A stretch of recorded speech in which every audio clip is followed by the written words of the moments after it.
What's going on, everybody? Welcome back to episode 3 here of diving deeper down this wild rabbit hole I went down with Claude, exploring all of this wild information. It's all wild, none of it's tame.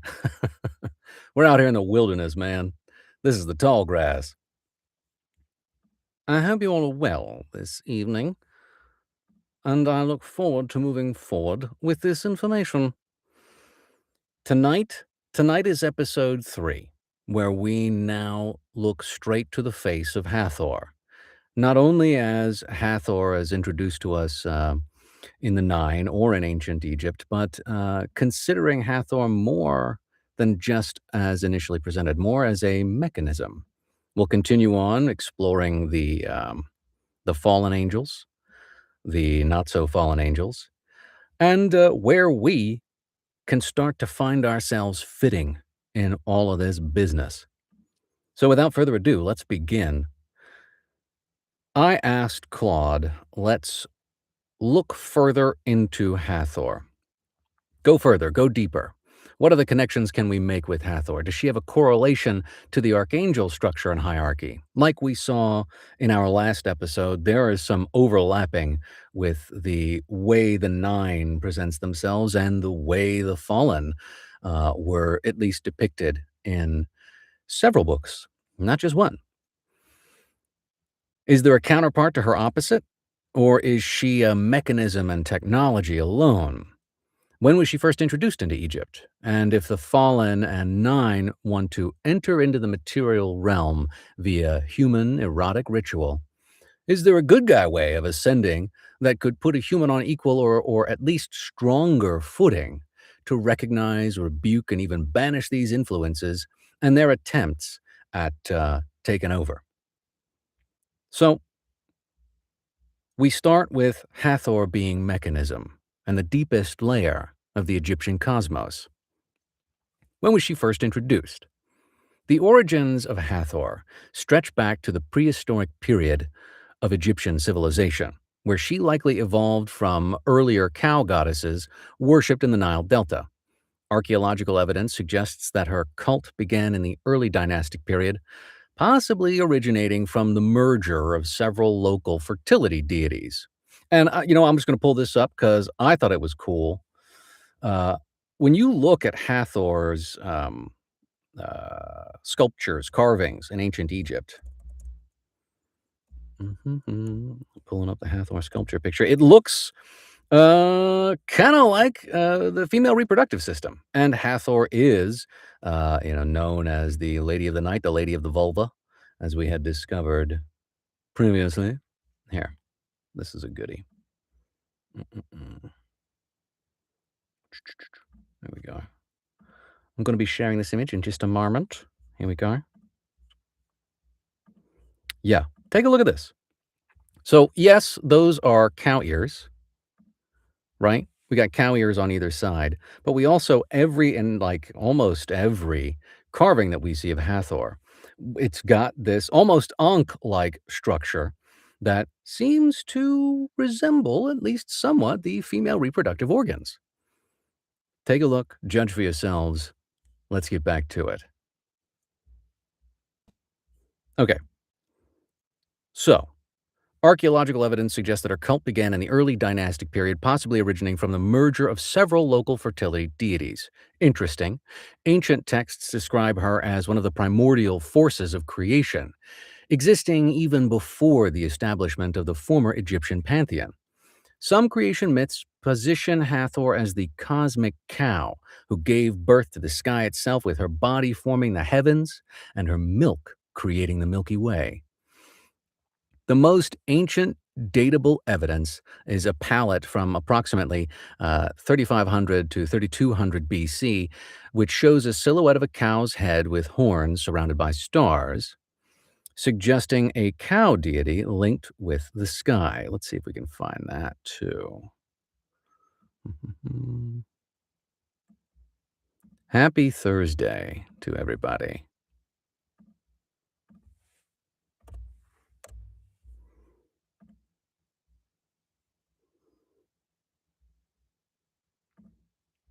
Okay, here we go. No, wait. No, wait. Does anybody know what that movie's from? What that quote is from? Looking up the image. Here we go. Oh, my haphazard ability at the internet. Okay.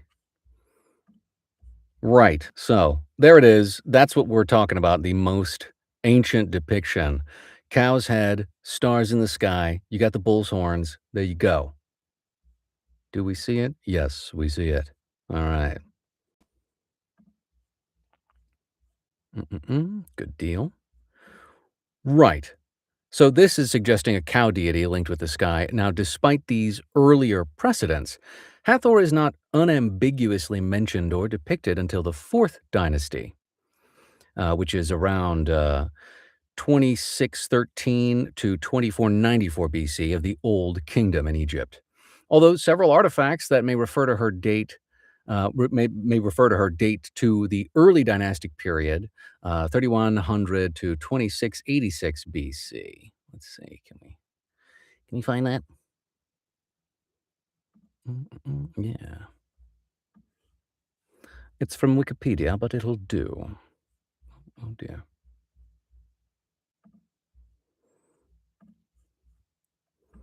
Hang on, just I'm using the pad on the laptop. All right. Right. So there's we've got Hathor. There she is. Good looking. Not going to lie. Very nice. Okay. So let's see here. If it is thought that her worship was widespread even in the pre-dynastic period because she appears on the Narmer palette, one of the earliest historical documents in human civilization. Let's see if we can go see that one too. Yes. Okay, this was the one that I had originally found. And we drag and we drop.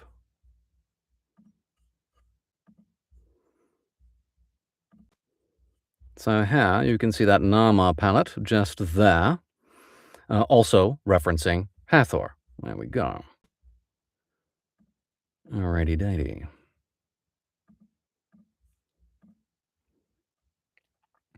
The critical implication is this: Hathor predates the formalization of the Egyptian pantheon. She's not a theological invention. She is a primordial intuition about something real, which the Egyptians then built theology around. She's older than the Ennead, older than Ra and his formalized solar theology, older than the pyramid texts. Whatever she points at predates the religious systems that tried to explain her. That, to me, is incredibly fascinating. She is OG, as they may say.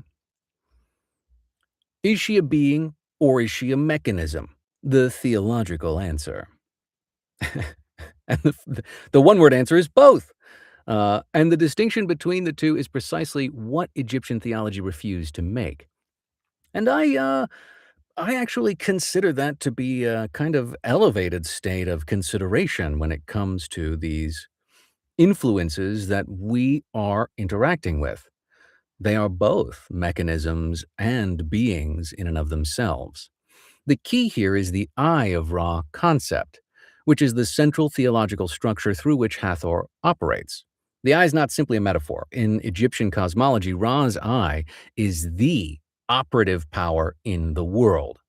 This aspect of the solar divine that acts while Ra himself is. The eye goes out from Ra, functions in the world, and returns. Hathor is the eye in its benign, creative, generative mode. Sekhmet is the eye in its wrathful, destructive mode.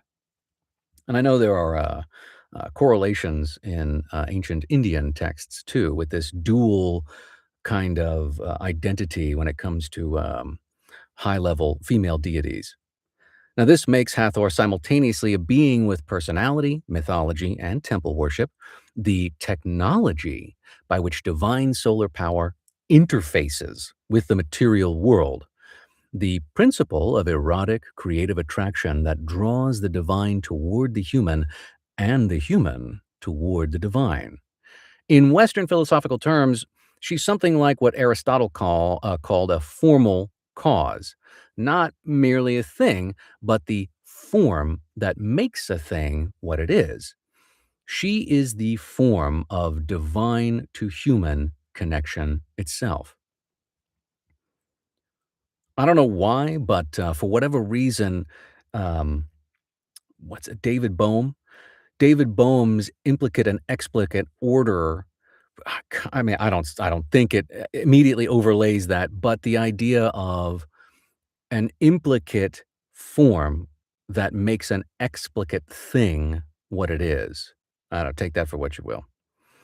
But she is the form of divine to human connection itself. This is why she has so many names and avatars. She was known as the Great One of many names. Every manifestation of divine beauty, one moment, love, erotic power, music, and intoxication in the material world is, in Egyptian theology, a local manifestation of the same underlying principle that Hathor is. Her counterpart and the opposite, the Sekhmet revelation. Here, the Egyptian answer is far stranger and more sophisticated than a simple good evil polarity. The eye goddess, in the form of Hathor, is sent by Ra to punish rebellious humanity. She becomes the lioness goddess Sekhmet and massacres the humans. But Ra decides to prevent her from killing all of humanity. He orders that beer be dyed red and poured out all over the land. The eye goddess drinks the beer, mistaking it for blood, and in her inebriated state reverts back to being the benign and beautiful Hathor. Sekhmet and Hathor are not opposites. They are the same force in different states of activation. Now, that's interesting. You can have a laser pointer that makes some neat designs and messes with your cat, and you can also, light stuff on fire depending on the focus. The theological structure here is precise. Hathor equals the Eye of Ra in creative, connective, generative mode. Sekhmet equals the Eye of Ra in destructive, punitive, uncontrolled mode, shift down, shift up.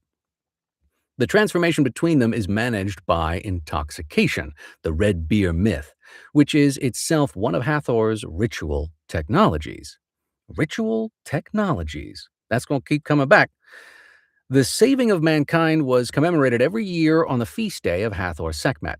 Everyone drank beer stained with pomegranate juice and worshipped the mistress and lady of the tomb, the gracious one, destroyer of rebellion, mighty one of enchantments. The annual rite reenacted the containment of divine destructive power through the same mechanism that originally unleashed it, intoxication. This is a technology of cosmic management. The priests who ran this festival understood that the same force that creates ecstatic connection can become annihilating destruction if it's not properly managed and periodically reintegrated. Do we do that in modern day? Nah, not so much. The true opposite of Hathor is not Sekhmet, but it is implied rather than stated. It is the state in which the eye never returns to Ra, a permanent dissociation of the creative force from its divine source, operating in the world without grounding, without management, without the annual ritual of return. Which is precisely what Asmodeus represents, as we call back to our original story. He's not the opposite of Hathor. He is Hathor's principle captured, corrupted, and severed from its source, operating as pure possessive destruction without the regenerative cycle. Correlation to the archangel hierarchy. Now, this is where the comparison becomes structurally elegant and a bit surprising. The Eye of Ra as the Shekinah. So the closest Jewish theological parallel to Hathor as Eye of Ra is the Shekinah, the divine feminine presence that dwells in the world, the immanent aspect of God that is present with Israel. The Shekinah is not a separate being, but the operative presence of the transcendent God in the material realm. I mean, that's some overlay in there. When the Shekinah is in exile, the world is broken. When it returns, the world is healed. This is functionally identical to the distant goddess myth. The eye leaving Ra causes chaos. Its return restores order. In Kabbalistic angelology, the Shekinah is associated with Malkuth, kingdom. Let's pull that back up again. There we go. We'll look at the tree of life some more. There we go. Okay. So Malkuth there at the bottom, the lowest Sephirah on the tree of life, the one closest to the material world. Malkuth is the receiving principle, the cosmic feminine that receives divine light from above and distributes it into creation. This is Hathor's function exactly. The directional archangel correspondences. In ceremonial magic and Kabbalistic angelology, the four archangels are placed at the cardinal directions as protectors. East is Raphael, the element is air, and his domain is healing, breath, and dawn. To the south, we got Michael, we got fire, and protection, judgment, and will. In the west, Gabriel, water, emotion, dreams, revelation, makes sense. He shows up, speaks to people in dreams, gives them revelations. You're going to have a baby. It's going to be half God. In the north, you have Uriel, earth, stability, grounding, and death. Now, lay Hathor's domain over this. Hathor governs all four simultaneously. She's the principle that moves between the elements, connecting them. She's precisely what the archangel perimeter encloses and protects. Michael as Sekhmet, well, both are the fierce fire-bearing warrior aspect of divine power, sent to destroy what threatens cosmic order. It's an interesting Venn diagramming going on there. The correspondence is so close as to be structural. Raphael and Hathor, now both of them govern medicine, healing, and the protection of legitimate love and union. Both use natural materials, fish organs, herbs, and music as their healing technology. Both operate through relationship and accompaniment rather than remote command. Gabriel and Thoth. Now, this is an interesting connection. In the distant goddess myth, it's Thoth or Thoth, who is sent by Ra to find the wrathful eye in the wilderness and coax her back. Thoth is the divine messenger, the god of writing, wisdom, and sacred communication, the Egyptian counterpart of Gabriel. His task, restoring the broken connection between divine power and its source, maps directly onto Gabriel's function as divine messenger and revealer. Uriel. Now, there's no direct Hathor mapped equivalent here, but Nephthys, the hidden sister, the goddess of transition and the threshold of death, comes closest. Now, there's a critical difference. The archangels are discrete beings with individual natures and portfolios.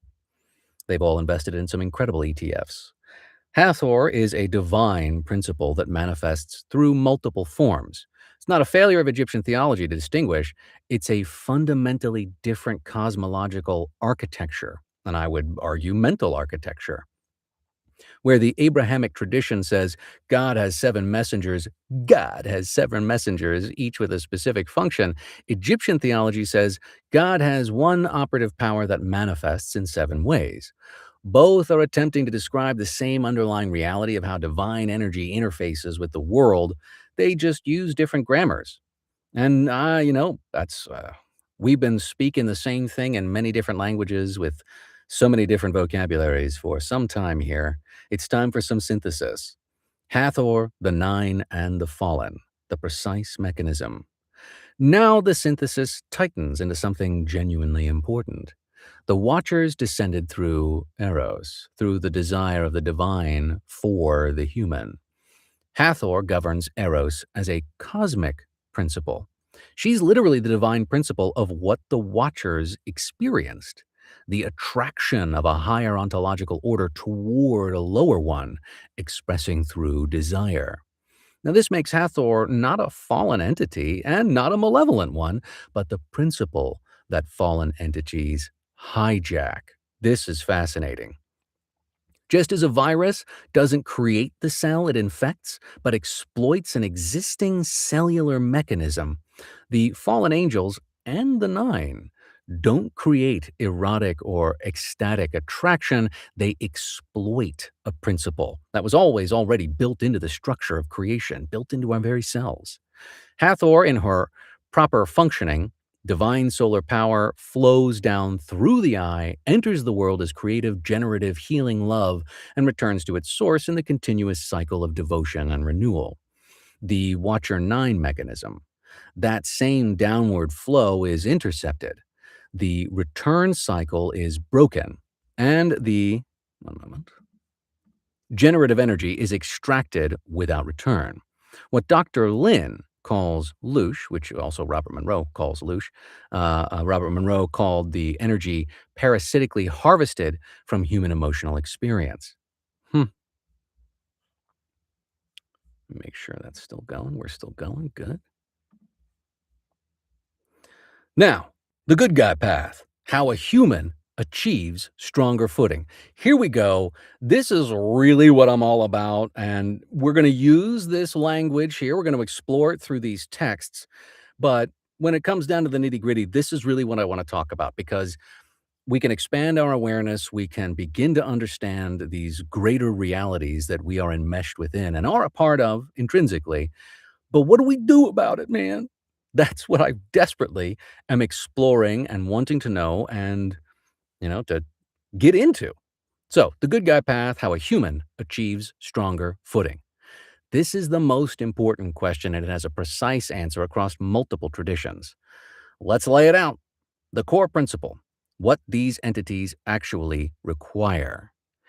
Every tradition that deals with this problem, whether it's Enochian, Kabbalistic, Christian, Hermetic, or Egyptian, converges on the same observation about what entities like the Watchers and the Nine require to operate, through human beings.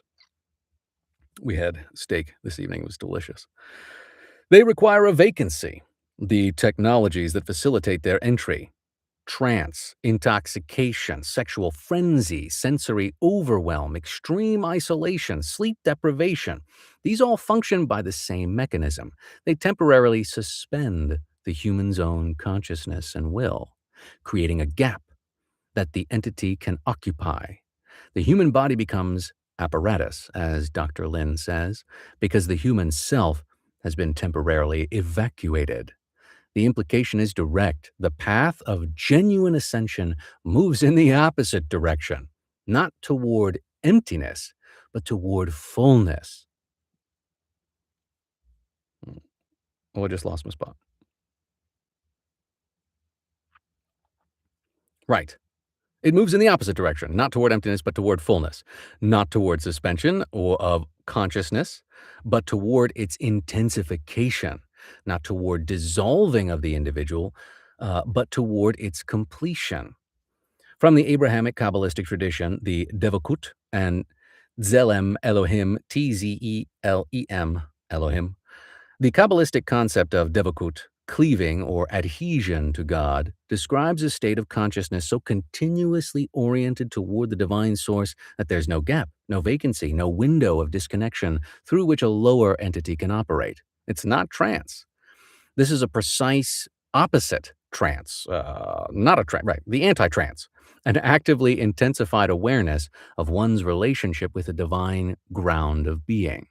The theological basis here, humans are made B'Tselem Elohim, B apostrophe Tzelem, Elohim, in the image of God, is what that means, Genesis 1:27. This is not merely a metaphor. In Kabbalistic thought, the divine image is a functional reality, a genuine ontological participation in divine nature that, when fully activated, constitutes a kind of divine signature that lower entities cannot replicate or replace. An entity can operate through a human who doesn't know what they are. There comes that statement again. What do you do about it? Thank you, Dr. Jeffrey Mishlove. Know thyself.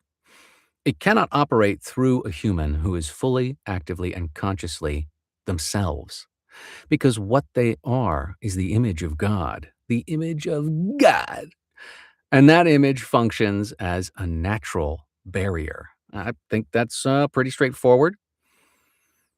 The specific practice. Okay, here we go. Let's see. Hitbonenut. Hitbonenut. Hitbonenut. Active contemplative engagement with divine ideas, not passive receptivity to incoming spiritual signals. You are building, not opening. You are filling, not emptying. From the Tobit narrative, with the Tobias template, since we've already explored the Raphael story in depth, we can notice now exactly how Tobias operates, because the text gives us the precise protocol for a human who encounters demonic interfaces and prevails. He's on a mission, not seeking mystical experience, but engaged in a practical task of service to his family. He's accompanied, but not isolated. Raphael travels with him. Community and witness are structural protections. He learns rather than channels. Raphael teaches him. He doesn't open himself to receive, he receives instruction and then acts. He acts himself. He burns the fish organs. The protective action is performed by the human, not delegated to the angel. He prays before vulnerability. The wedding prayer in Tobit 8, 5 to 7 is a conscious alignment with divine order, specifically at the moment of maximum potential intrusion. He is grounded in love for a specific person, not an abstract spiritual pursuit. Asmodeus's obsession with Sarah was possessive and abstract. Tobias's love is particular, personal, and reciprocal. The result? Asmodeus flees from the smell of the burning flesh, from a material embodied, practically executed, by a grounded human male operating under genuine angelic instruction. He does not flee from a spiritual ritual. He flees from a human being who knew what he was doing and why. That goes right back to knowing yourself, and also how a lot of people talk about ritual, how it's like 90% placebo. It's really just to get you in to a particular state. And it's really the potent 10% is you knowing exactly why you're there. What's happening, Sir Real Nil Mill? What's up? What's up? What's up? Forgive me for mispronouncing your name. I apologize. I'll be doing that a lot with all of these words that I am struggling to go through, but having fun attempting. Pleasure to have you here. We're going through right now Hathor and how the overlays kind of start to show up between ancient Egypt and their structure, as well as the fallen, as well as the nine. So let's go. And we're also right now, we're actually in the kind of what can humans do about it, comparing how some of these rituals, as Dr. Lin has masterfully described, ask human beings to kind of empty themselves out, to allow themselves to become possessed as empty vessels for this being. The being is the mechanism, not the human, and how that's a no no if you really want to do an okay thing to yourself and for humanity. The alternative is not emptiness, it's fullness. It's being so fully yourself, knowing why you're here and what you want to do. That provides no thin edge of the wedge for any kind of malefic spirit to get themselves into you. Channeling. And, I'm no expert. I certainly will, I have no interest in channeling anything. But channeling seems to be, and as I have been reading in The Only Planet of Choice, thank you very much, Jean-Luc Infini, for the recommendation. They literally talk about, okay, the channeler is going to empty themselves out, and we are taking full control. We're controlling our heartbeat, our digestive, and eliminating processes. We are taking control. We are actually using the body as a vessel, which, that's what I'm doing right now. No, thank you. One's enough, as far as I'm aware. From the Christian mystical tradition, theosis and the armor of God. I will restate this. We're using this terminology, right? We're discussing it with this vocabulary, but it all comes down to what can we do about it? How can we as individuals in this time right now begin to address and take care of ourselves, put ourselves on stronger footing, and hey, put on that armor? And this was an interesting way to talk about it. Yo, thank you very much. That's awesome of you to say. Uh, so unless you are stealing that poop meme, Why up? Faith is forward thinking. Hey, I like that. Forward, upward direction depends on your position of stance, but forward, onward, upward, forward. Yes, not backward. I absolutely appreciate that statement right there. Merci beaucoup. So, as we move forward, the, and here we go, I believe it's the Hesychast tradition, which sounds like a cat name. Here we go, Shields. All right. Me too, 'cause this is cool, the breakdown of armor. When I was first introduced to, ritual, magic and, creating a kind of practice for oneself, no one was talking about it, but I was desperately interested. It's the Hissy. Thank you. Um, I was interested in creating a kind of spiritual armor for myself because I realized very early on that those that were introducing me to this information were telling me they were speaking out of both sides of their mouth. On the one hand, they were saying, yes, you do this practice and you will grow closer to the divine. But I was also explicitly told anybody that talks about balance is doing it wrong. And I wholeheartedly disagree with that one. So, the Hesychast tradition, particularly as practiced by the Desert Fathers and systematized by Gregory Palamas, developed a specific technology for continuous consciousness called the Jesus Prayer. Lord Jesus Christ, Son of God, have mercy on me, a sinner. Practice continuously, synchronized with breathing until it becomes involuntary. It's a mantra, right? It's a mantra that you are so wholeheartedly identifying with, there is no space for question. This mechanism is precise. Continuous interior prayer leaves no gap. An entity that requires vacancy to operate finds no vacancy. The continuous movement of consciousness toward, there we go, divine source is itself the protection. Not because it calls an external protection, though it does that too a little, in other words, invoking and inspiring oneself, but because it constitutes a mode of being that is structurally incompatible with parasitic intrusion. Now, the armor of God in Ephesians 6 is also worth reading in this light with fresh eyes. Paul describes the belt of truth as the foundational garment. Entities that operate through deception can't penetrate a consciousness that has truth as its core orientation. And yeah, I mean, in the world, I turned on the news and watched it for a little bit. Oh boy, we are getting everything but the truth. It's all emotional. Let's get upset today together. That's no fun. And that certainly has no girding with a belt of truth. Next, the breastplate of righteousness, ethical integrity as structural armor, not moralism, but genuine alignment of will and action with divine order. The shield of faith, active trust in the divine source, which is the functional opposite of anxious openness that entities exploit. Yeah, so many times do people get love bombed and praised and their egos stroked when it comes to either, certain abductions as well as many channelings. I got you, no problem, but I appreciate you. It is heavy. It is, and I say it is heavy. Yes. Got you. Amen. It's good to have you. Right. So, next up, after the shield of faith, the helmet of salvation, the protection of mind specifically. Consciousness identified with its divine origin cannot be displaced. The sword of the Spirit, which is the Word of God. The Word of God.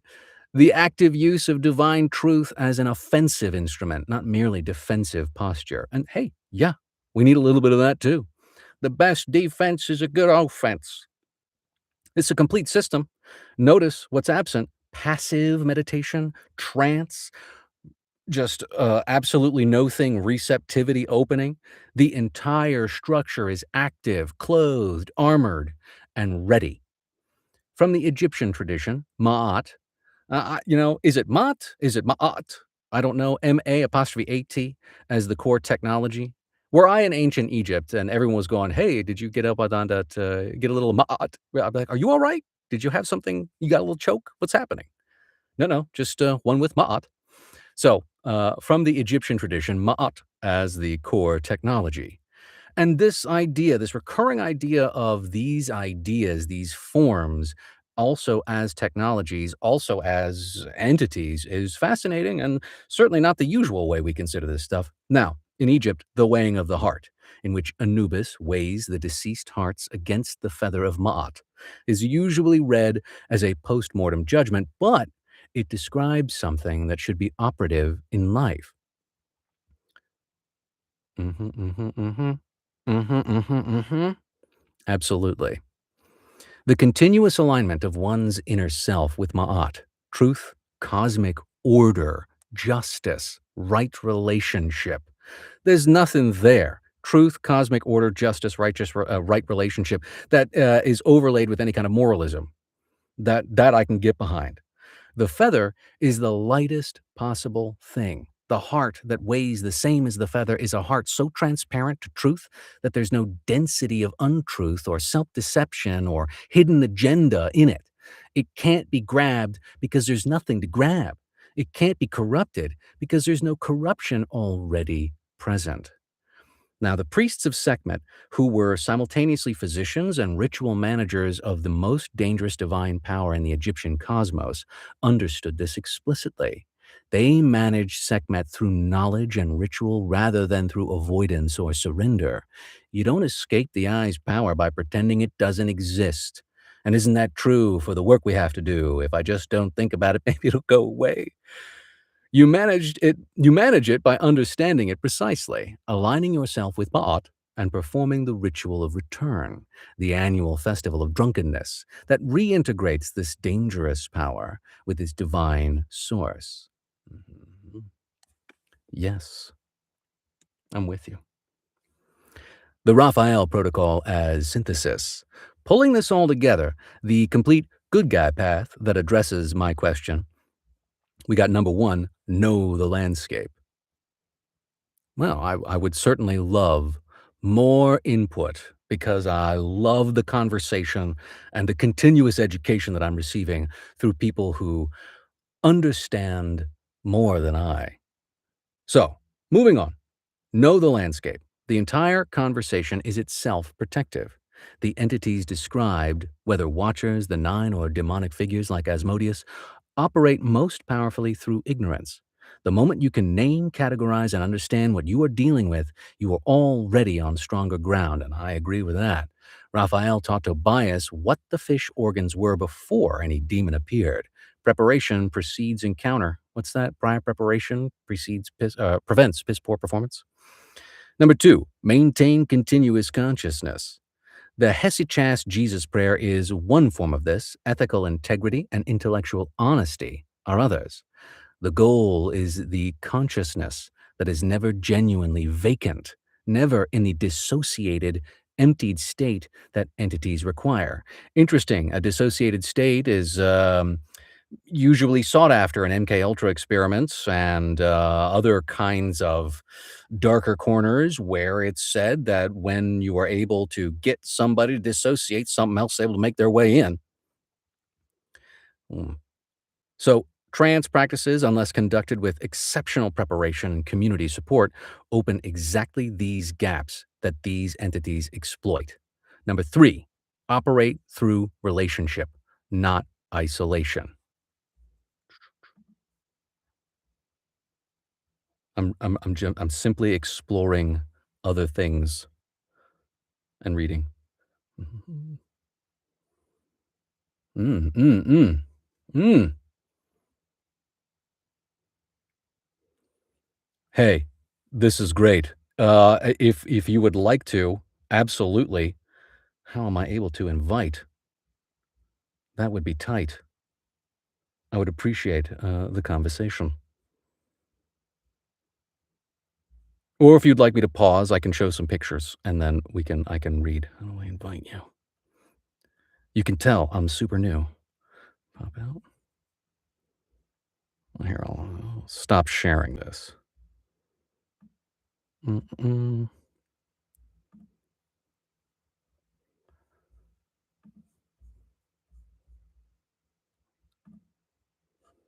Oh, if I could figure out how to get friends in here That would be super duper. Okay. We're doing it live, and I'm gonna figure it out.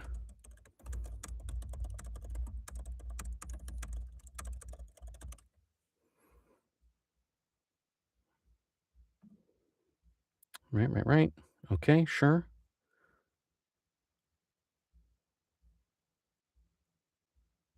Cool, cool, cool. Okay. So there's an invite link somewhere that I can find. That's a screen, dashboard. It says there is an invite friends. I would love to know how to do that. Oh, man. My apologies. Yes, I would absolutely love that if I could figure it out.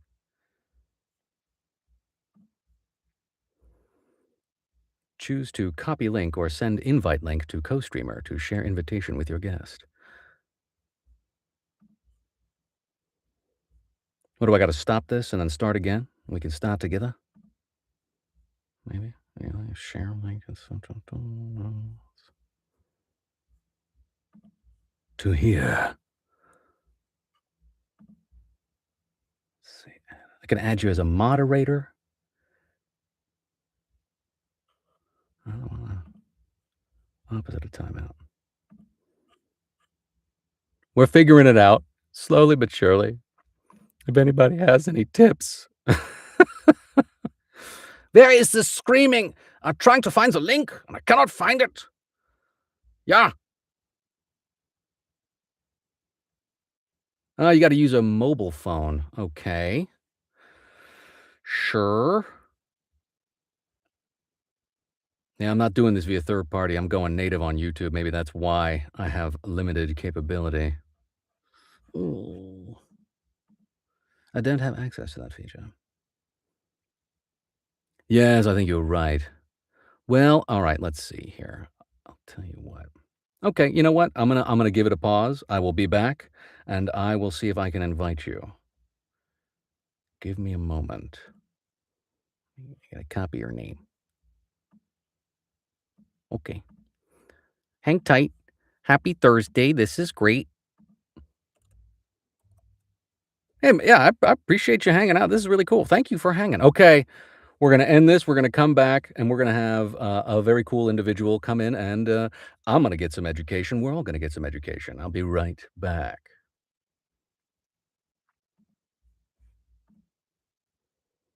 Okay.